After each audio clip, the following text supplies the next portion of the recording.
Hello everyone! For today's video again, ay mag-throwback tayo. So, anong gagawin natin? Ang gagawin natin ngayon guys, ay mag-makeup tayo again using lang ang lipstick. So, naalala ko nung elementary pa lang ako or high school, nung nag-GS kami, ang gamit lang, hindi sa GS. I think nung may mga activities nung mga, for example, fiesta, ganyan. So, syempre, nagme-makeup kami. So, ang ginagamit lang namin ay lipstick lang. Wala pa, hindi pa yun uso ang foundation before. Or, uso na ang foundation before, pero hindi natin afford bumili ng foundation. So, ang gamit lang namin before ay lipstick and powder. Yun lang ang ginagamit. So, ngayon, ang gagawin natin ay gagamit lang tayo ng powder at saka lipstick. Ito lang ang gagawin natin at saka yung powder. Yun lang. So, hindi ko maalala kung nagkikilay na kami before. I think hindi. Wala kaming kilay dati. Mayroon kaming kilay pero hindi sila nagkikilay. Especially nung nag-GS kami, ang gamit lang powder at saka lipstick at saka eyebrow. Yun lang ang gamit nila. So, yun ang gagawin natin for today's video. So, ang una, hindi uso ang primer before or hindi uso ang moisturizer before. So, wala tayong gamit ng moisturizer ngayon. So, ang ginawa nila, hindi ko malala kung una ba yung foundation dati. Hindi ko malala kung una ba nila ang foundation or siguro lipstick siguro, no? Siguro yung ginamit nila dati. So, ang gagawin natin, mag-lipstick muna tayo. So, hindi lipstick sa dito sa cheekbone nila. Yun ang ginagamit nila. So, itong lipstick ay galing sa MAC naman. So, try natin kung maganda. So, yung ginagamit sa akin. Lipstick. At saka ang kapal pa ng lipstick. Para akong clown. Ganon ang ginagawa nila. Throwback. Tapos, nahadis dito, pulang-pula pa yung dito ko. Diyos ko naman. Yung nanay ko siya naglalagay sa akin. Lalo na pag may mga intermission kami. Ayun, ayaw pa naman nung may makeup. Naiinis ako. Pero, yan talaga ang mga mother. Kailangan talaga anak nila. Charot. Lalo na pag, nag-GS ako ata. GS ba yun? Or graduation ba yun? Basta graduation siguro yun. Nung elementary ako. Ganun, di ba? Uy, di ba? Fantastic. Okay lang siya. Bonggang-bongga. Kahit lipstick lang ang gamit natin. Walang foundation pa yan, ha? Tapos, also yun na ilalagay pa dito. Ilalagay nila dito. Yung lipstick na yan.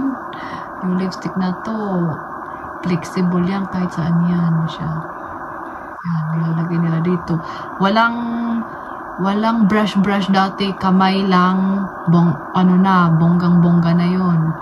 Kamay ang gamit. Kamayan talaga. Ayan. Ganon, di ba? Ganyan lang ginagawa sa amin. Iwan ko sa inyo kanong ginagawa. Basta alam ko, naalala ko.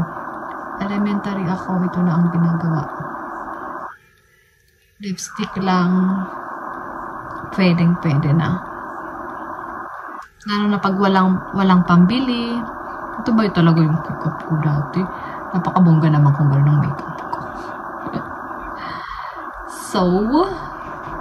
So dati hindi namin kayang bumili ng mga pang-aura. So, syempre, ibibili na lang ng bigas, ibibili mo ng makeup, no? So, yung lipstick na to, siguro umabot pa ng ilang taon pa ang lipstick umaabot. Kasi, normally, hindi naman ng mga tao nag-lipstick nung unang panahon, 1990s, charot, parang tanda ko na, no? Mga 2020s, hindi man mahilig mag-lipstick. Ganyan. Pang-GS na yan sa atin. Ang graduation daw. Ang kapal. Siguro ganitong itsura ko, no? Ay, naglobat yung cellphone ko. Tapusin mo na. So, ganyan. Siyempre, magli-lipstick pa tayo niyan. Ganyan. Pwede yung ko. Ganyan. Lagyan na nila ng powder yan. Be careful.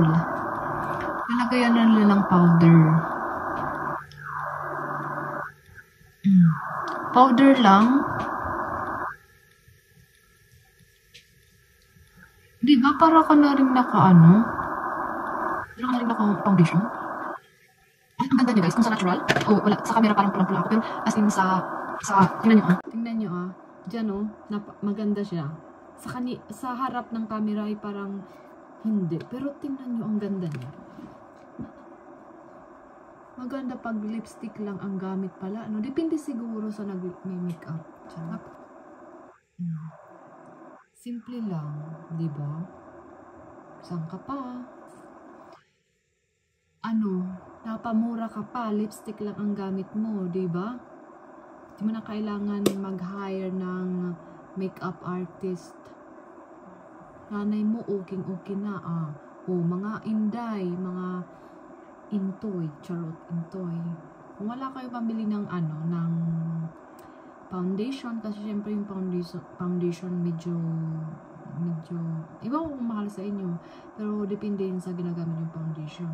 Pero kung wala kayong pambili ng foundation or whatever, ang gawin nyo lang ay lipstick lang at saka powder, okay na yan, at saka yung eyeliner. Ganun lang, yun lang ang gamitin nyo. Tsaka hindi na kailangan mag-hire ng makeup artist, makeup artist na mag-makeup sa'yo. Ikaw na, pwede na, para hindi na kayo magastos, no? Kasi mahal kayo magpa-makeup. Alam ko dati mahal magpa-makeup eh. Mas lalo na ngayon, mahal talaga magpa-makeup. Pero kung ikaw kaya mo nang mag-makeup, ayan, manood ka lang sa YouTube, di ba? May matututunan ka pa, may apply mo pa sa sarili mo, at magagamit mo pa yung binili mo, yung powder, lipstick, di ba? Magagamit mo pa sa mga anak mo. Ang graduation na yan. Tapos syempre ayusin mo yung buhok mo kung mag-graduate ka, ganun. Dahil pero pang intermission lang yung ating auras, di ganyan lang buhok natin. Ayan guys, so may natutunan ba? Mayroon. So ang natutunan natin ngayon ay bumili ng lipstick na mura lang at powder. Yun ang natutunan natin ngayon. Hindi, throwback lang to. Kasi naalala ko kasi nung elementary ako, high school, elementary, lipstick lang pwede na. Pero nung high school ako, hindi naman ako nag-makeup. Powder lang talaga.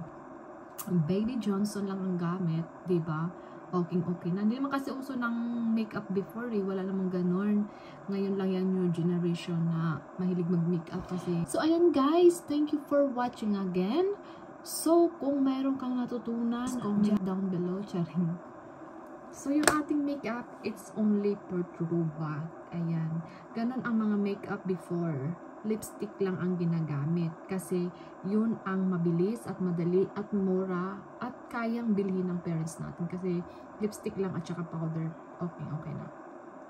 Diba? Ayan guys. Thank you again for watching. Bye-bye.